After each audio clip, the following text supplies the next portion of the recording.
E essas conversas entre Cavalieri e Mauro Cid, aqui é uma conversa de 4 de outubro de 2022, essa conversa diz: espero sinceramente que vocês saibam o que estão fazendo. Mauro Cid responde: eu também, senão estou preso. Veja, a consciência da ilicitude, da gravidade dos atos executórios de um golpe militar, a consciência era tão grande que o próprio réu, o colaborador Mauro Cid, diz: se não estou preso. E aí, Cavalieri diz: conseguiram plotar? Nada. E diz Cid: nenhum indício de fraude.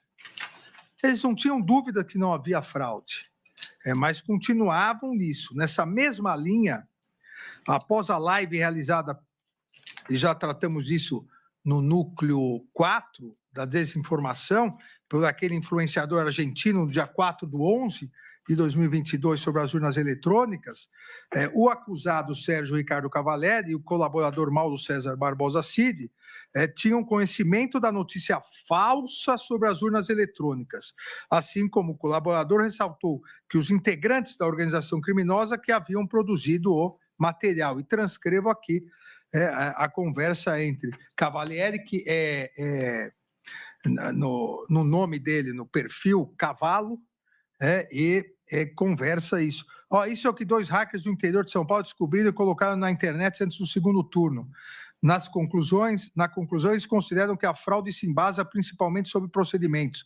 Saldo da fraude, por exemplo, o Nordeste teve mais 2 milhões de votos após as 6 horas da tarde. Uma coisa de doido. Muito boa essa análise desses caras. Fizeram uma abordagem diferente do argentino e que complementa a auditoria, ao que responde Mauro Cid.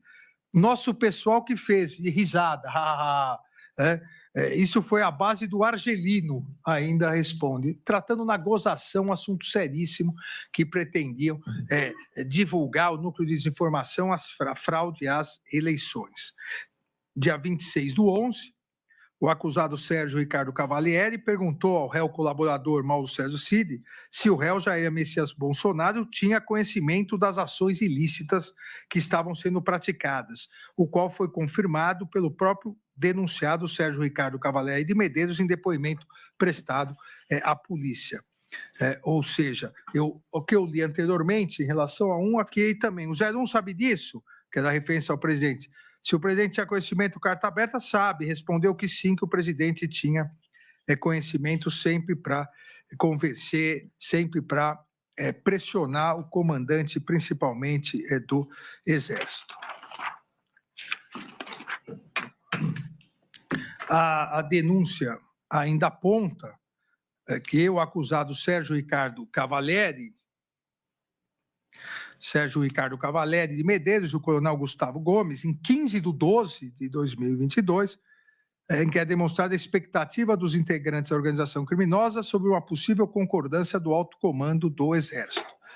Vossas Excelências se recordam, já tratamos isso nos núcleos anteriores, que dia 15/12 era o dia em que a Operação Punhal Verde e Amarelo seria realizada, após um monitoramento que foi realizado, entre outras autoridades, o presidente, então presidente eleito, hoje presidente da República, Luiz Inácio Lula da Silva, o vice-presidente Aldo Alckmin, esse relator, o monitoramento desde o dia 12, que foi a diplomação, passando por dia 13, 14, e no dia 15 tudo montado, conforme a Polícia Federal aponta, e há indícios razoáveis disso, e a Procuradoria também da denúncia, para que houvesse a execução e neutralização dos alvos, como se refere no jargão militar aqui nas mensagens. Só que aguardavam o quê? Aguardavam o resultado da reunião em que o ministro da Defesa, réu do Núcleo 1, Paulo Sérgio, havia convocado os 3 chefes das Forças Armadas e esperavam que, nesse momento, houvesse adesão e aí imediatamente iriam executar a Operação Punhal Verde e Amarelo. Mas não houve essa concordância por parte do chefe do Exército.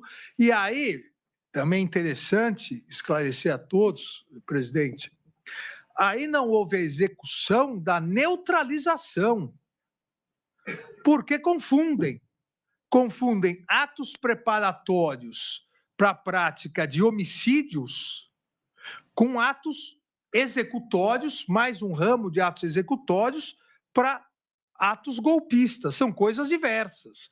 E aqui reitero novamente, se tivessem realizado e consumado, logicamente, eu não precisaria me dar por impedido nem suspeito, porque aqui não estaria. Mas se tivessem consumado, tentado e não tivesse resultado em relação à tentativa de homicídio, óbvio que, nesse caso, eu não poderia ser o relator. Isso é óbvio, já falei em outros núcleos. Só que aqui, em momento algum da denúncia, há denúncia por tentativa de homicídio. A denúncia é atentado contra as instituições, inclusive o Poder Judiciário, golpe de Estado, organização criminosa, e esse núcleo demonstra que também havia um núcleo para neutralizar inimigos. Qualquer crime que ocorresse efetivamente nessa neutralização, obviamente aquele que tivesse sido vítima direta jamais poderia ser, não só relator, não poderia nem participar do julgamento, que não é o caso. Há essa mensagem no dia 15/12, em que Cavalieri pergunta: guerra interna ou contra a vizinhança? Ao que Gustavo Gomes diz: interna, cabeças vão rolar, pilhas de provas, não terão como estrebuchar.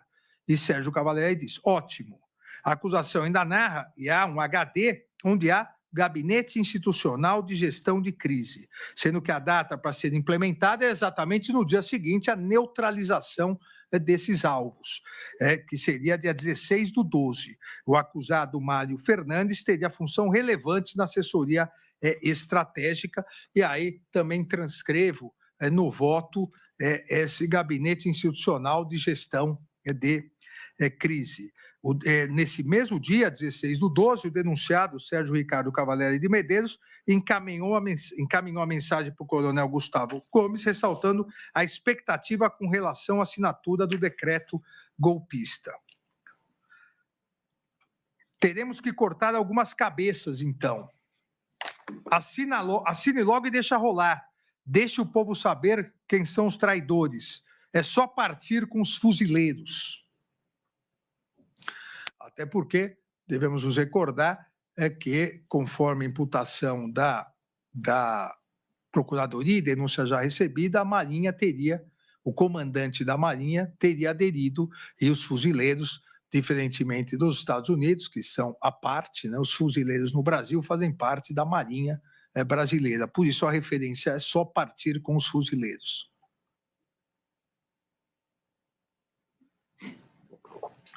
Também aqui há mensagens do dia 20/12 de Sérgio Ricardo Cavalieri de Medeiros, atacando os comandantes, o alto comando do Exército, e justificando o fato do ex-presidente da República, o Jair Messias Bolsonaro, ainda não ter assinado a minuta de decreto golpista.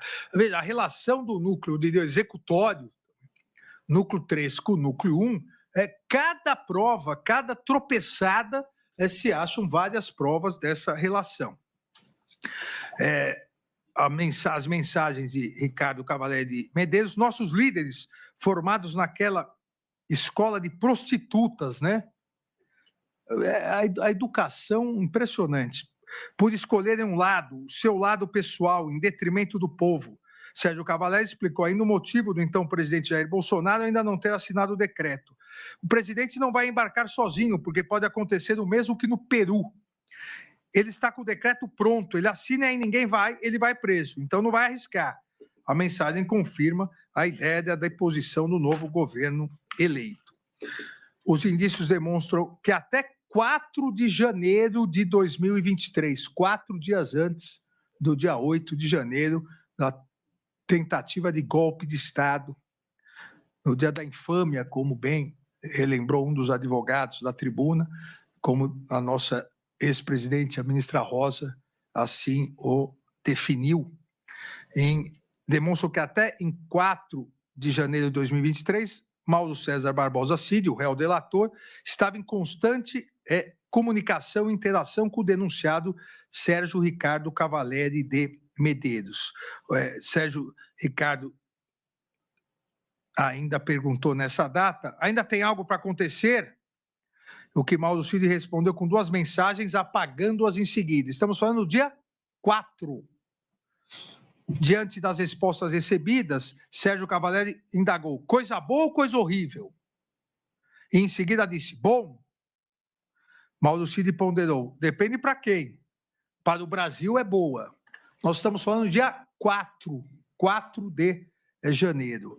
O diálogo aconteceu 4 dias antes dos atos antidemocráticos ocorridos em Brasília no dia 8 de janeiro de 2023. Então, aqui não me parece que haja nenhuma ausência de justa causa em relação a Sérgio Ricardo Cavaleri de Medeiros.